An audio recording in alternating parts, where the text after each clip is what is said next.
Olá, queridos, a paz do Senhor Jesus. Que bom ter você aqui conosco novamente no canal Movidos por Missões. Esse canal foi criado para pregarmos a palavra de Deus, para divulgarmos as boas novas de salvação, para trazermos notícias do universo missionário, e é muito bom ter você conosco.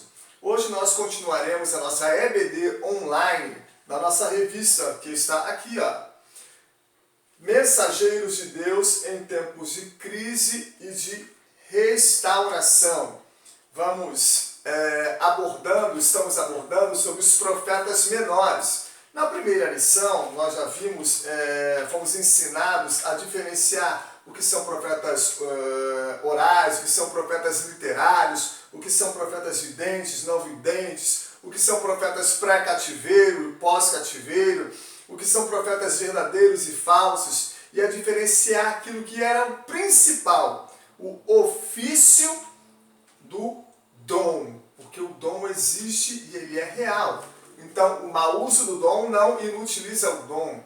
Desde já eu quero agradecer 115 pessoas assistindo uma EBD, é um número muito relevante e é bom demais ter você novamente conosco. Hoje nós entraremos na lição 2, Oséias, o marido traído. Quero compartilhar com você 4 porções da palavra de Deus. A primeira está em Oséias, capítulo 1, versículo 2 e 3, que diz assim: O princípio da palavra do Senhor por Oséias disse, pois, o Senhor a Oséias: vai, toma uma mulher de prostituições e filhos de prostituição, porque a terra se prostituiu desviando-se do Senhor, e foi-se e tomou a Gomer, filha de Diblaim, e a ela concebeu e lhe deu um filho. Agora Oséias capítulo 4, versículo 6. O meu povo foi destruído porque lhe faltou conhecimento. Porque tu rejeitaste o conhecimento, também eu te rejeitarei, para que não sejas sacerdote diante de mim, visto que te esquecestes da lei e do teu Deus. Também eu me esquecerei dos teus filhos. Terceira porção, Oséias capítulo 6, versículo 1 a 3 e depois o versículo 9. Vinde, tornemos para o Senhor, porque Ele nos despedaçou e nos sarará. Fez a ferida e a ligará. Depois de 2 dias nos dará vida, e ao terceiro dia nos ressuscitará e viveremos diante dele. Conheçamos e prossigamos em conhecer ao Senhor. Como a alva será a sua saída. Ele nos virá como a chuva ceroja que rega a terra. Como as hortas de salteadores que espreitam alguém, assim é a companhia dos sacerdotes que matam no caminho para Siquém. Sim, eles têm praticado abominações.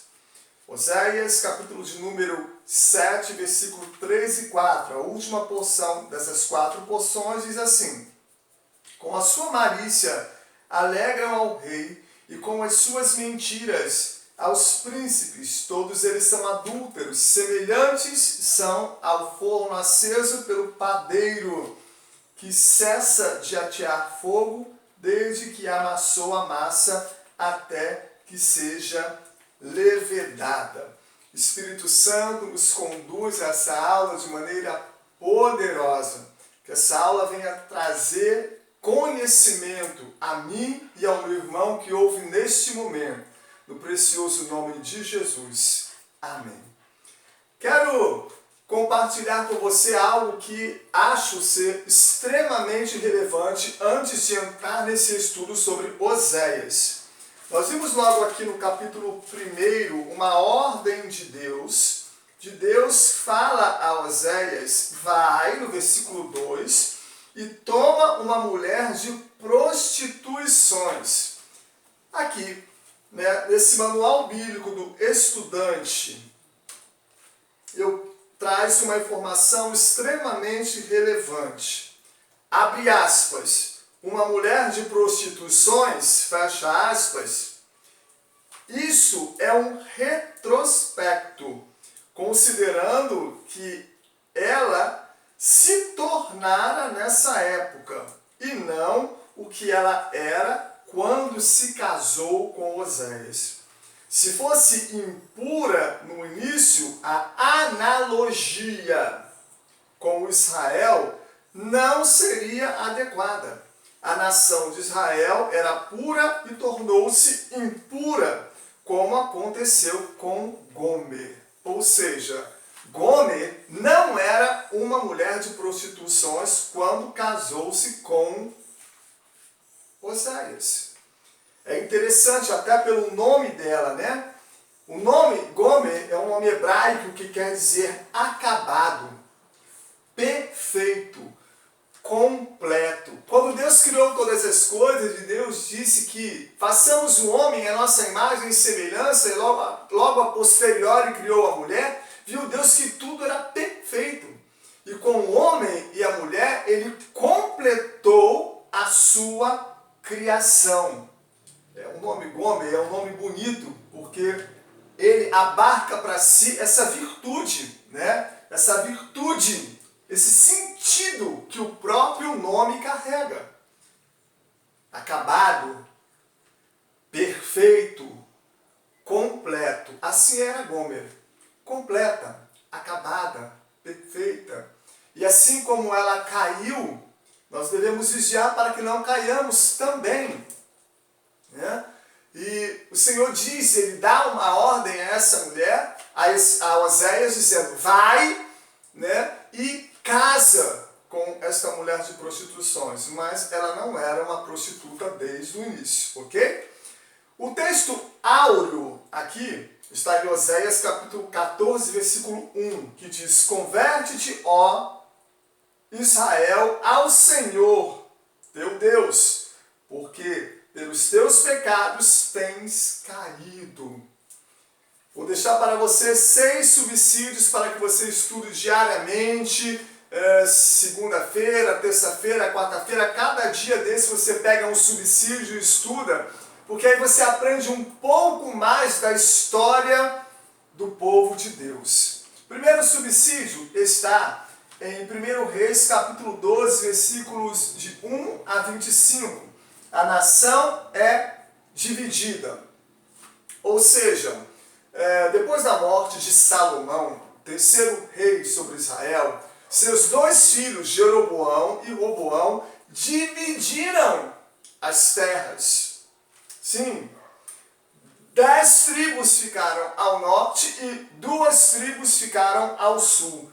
Ao sul, as principais tribos, Judá e Benjamim, da onde se tinha um lugar que sacrificava a Deus, ou seja, Jerusalém, né? E na parte norte, 10 tribos aos cuidados ali de Jeroboão.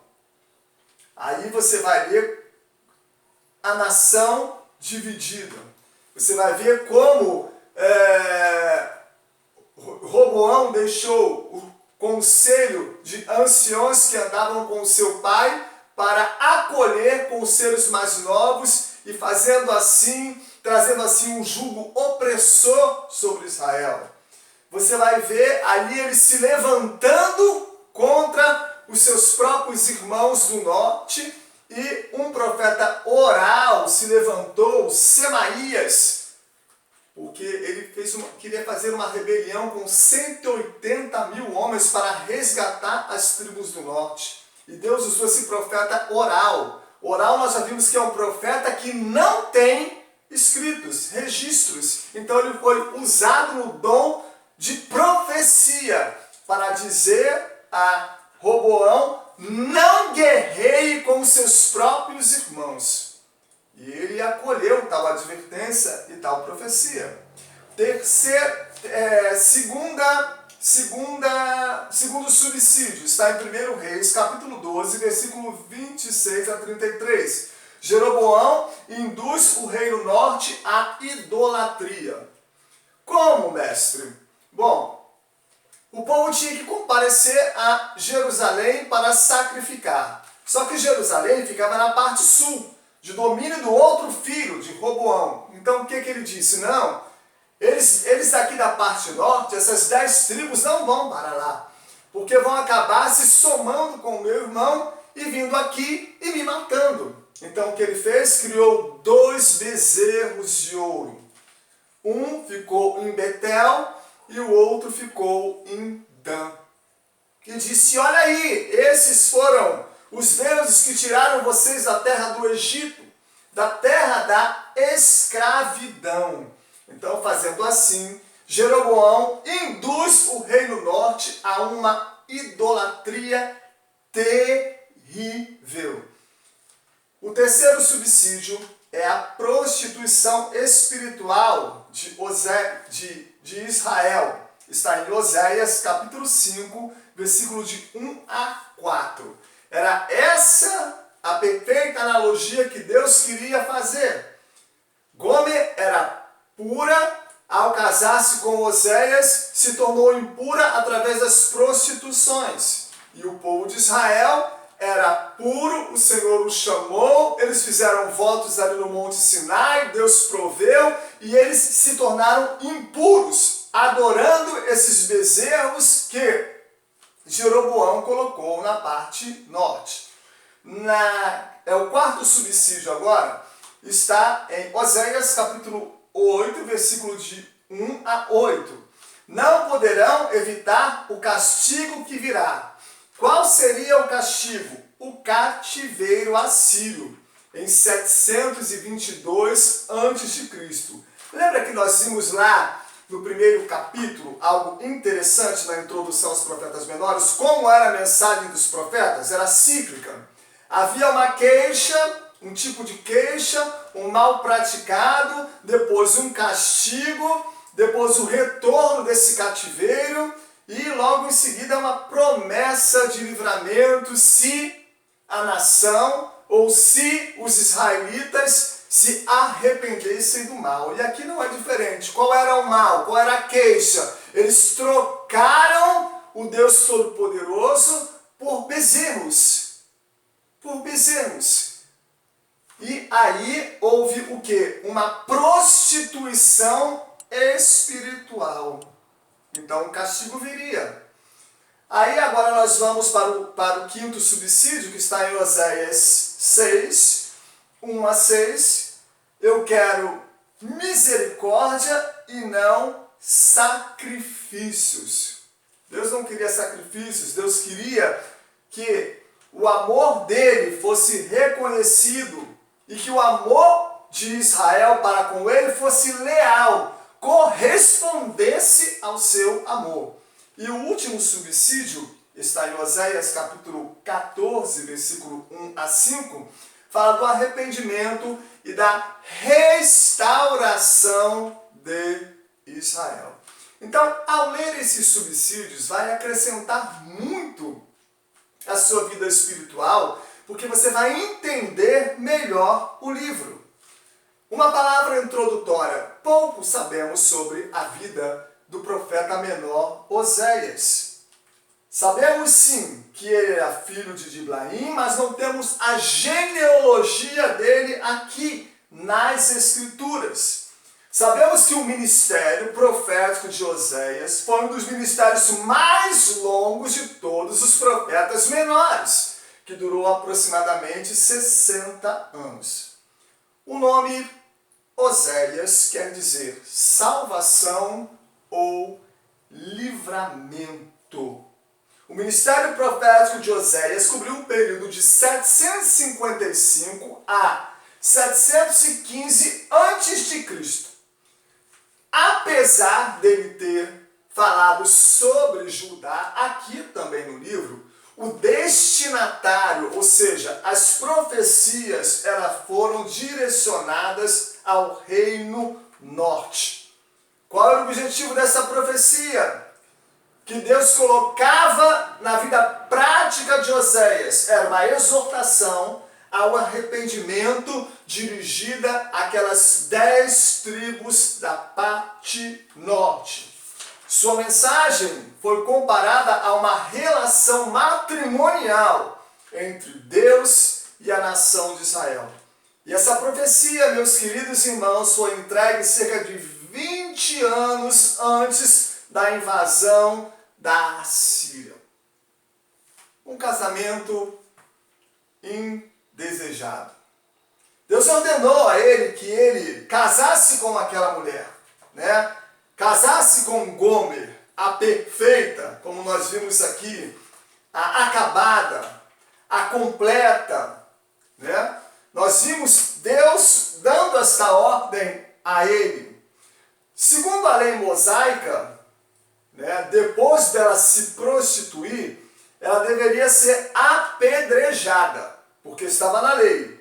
Assim está no segundo livro de lei da Bíblia, Levítico, capítulo 20, versículo 10, e também está em Deuteronômio, que é o quinto livro de lei da Bíblia, que é um livro de recapitulação, no capítulo 22, versículos de 21 a 24. Com Oséias foi diferente. A ordem que Deus deu a ele foi diferente. Ele deveria entrar neste casamento, assim, por determinação divina. A relação do profeta com Gomer simbolizava a relação de Deus com Israel, pois a terra se prostituía desviando-se do Senhor. E aí, meus irmãos, houve uma perfeita encarnação do profeta Oséias com essa mensagem. Aqui neste livro, a Bíblia, através de livro por livro, com mais de 75 mil exemplares vendidos, pequenininho, é interessante aqui o que o autor diz. O pecado de Israel é o de infidelidade ao seu esposo, Deus, que o libertou do Egito, cuidou dele, com quem fez votos sagrados de obediência e de fidelidade no Monte Sinai, mas em lugar de matar a esposa adúltera, como previa a lei, Jeová manifesta para com ela um amor que vai além do humano. Ele manda Oséias acolhê-la novamente. Ou seja, ele casou com Gomer, Gomer se tornou impura, né? Oséias com certeza amava a Gomer, apesar de toda a sua infidelidade, semelhante a Deus também. Deus amava Israel, apesar de toda aquela infidelidade conduzida ali na parte norte de Israel, aquelas 10 tribos, por conta de um dos filhos de Salomão, Jeroboão. 2 bezerros assumiam o lugar de Deus. E aí, Deus também amava aquele povo. E aí, meus queridos irmãos, depois de 6 anos de casamento, Oséias e Gomer sai de casa e torna-se uma prostituta ao ponto de ser vendida como escrava. Isso é fato. Os comportamentos ilícitos acabam nos escravizando. Seja lá de onde vier, de que maneira vier, eles acabam nos escravizando. E ali, olhando Deus, disse para Oséias o seguinte: com você será diferente. Ela não será apedrejada conforme a lei. Você trará ela de novo para debaixo do seu teto, para debaixo da sua casa. Você comprará ela, porque é esta a figura que eu tenho para o povo de Israel. Por isso que o nosso versículo abre esse: converte-te, ó Israel, ao Senhor teu Deus, porque pelos seus pecados estás caído. Deus queria que Gomer se convertesse, assim como também Deus queria que Israel se convertesse. Para que isso não acontecesse, ou seja, que ela não fosse vendida como escrava, Oséias comprou e levou ela para casa. Qual a razão desta imposição? Deus jamais, irmãos, trabalha sem algum propósito. Deus jamais faz coisa alguma sem propósito. Ele não desejava a infidelidade do profeta Oséias, mas não havia outro meio de expressar a sua mensagem àquela nação que se extraviou, àquela nação que se perdeu, aquela nação que voltou as costas para ele, apesar de tudo que ele fez, de ter aberto o mar, de ter feito água brotar da rocha, de ter feito codornizes cair do céu, de ter feito um maná cair do céu, de tantos sinais, de tantos prodígios. E Deus precisava falar àquela nação. Deus sentia-se como um marido traído por essa nação. Então aí há uma perfeita analogia, né, da vida familiar do profeta com o reino espiritual. Era isso que o profeta deveria sentir ao entregar essa mensagem para Israel. Como Israel havia sido infiel à aliança com o próprio Deus. As referências estão aí em Oséias capítulo 4, versículo 10 e Oséias capítulo 9, versículo 1. Então ele encarnou essa mensagem. Aí vamos de novo aqui ao versículo de número 2. Essa ordem que Deus deu: vai, toma uma mulher de prostituições e filhos de prostituições. Aí outra coisa que agora vamos trabalhar. Não filhos de prostituições. Isso aí também é uma analogia, né? Porque os nomes dos filhos de Oséias, de batismo, é exatamente um rótulo, né, que Deus queria deixar por conta da infidelidade do povo. Não que eles fossem a priori filhos de prostituição. Então Oséias teve 3 filhos com Gomer e o nome de cada um embutia uma mensagem. Uma mensagem que fazia referência aos aspectos ali da relação de Deus com o seu povo. Qual foi o primeiro nome, mestre? Jezreel. O que significa Jezreel? Deus espalhará o povo. Espalhará como? Através do cativeiro. Através do juízo vindouro. Se o povo se arrependesse, não viria o juízo. Mas o povo não se arrependeu, então o juízo veio, e aí o nome Jezreel do primeiro filho foi certeiro. Trouxe uma mensagem certeira. Logo em seguida nasceu uma filha, né? A filha ao qual deram o nome, algumas traduções, irmãos, dizem desfavorecida. Mas eu gosto muito dessa Bíblia aqui, apologética. Essa Bíblia aqui é uma Bíblia do Instituto Cristão de Pesquisas e ela é fiel ao texto original. Por que você está falando isso, mestre? Porque o nome dela é muito interessante. E tornou-a conceber e deu à luz a uma filha. E Deus disse: põe o nome dela de Loruama, não desfavorecida, mas Loruama, que quer dizer aquela que não conheceu o amor do Pai, o amor verdadeiro, aquela que não conheceu o amor de Deus. Gomer não conheceu o amor de Deus.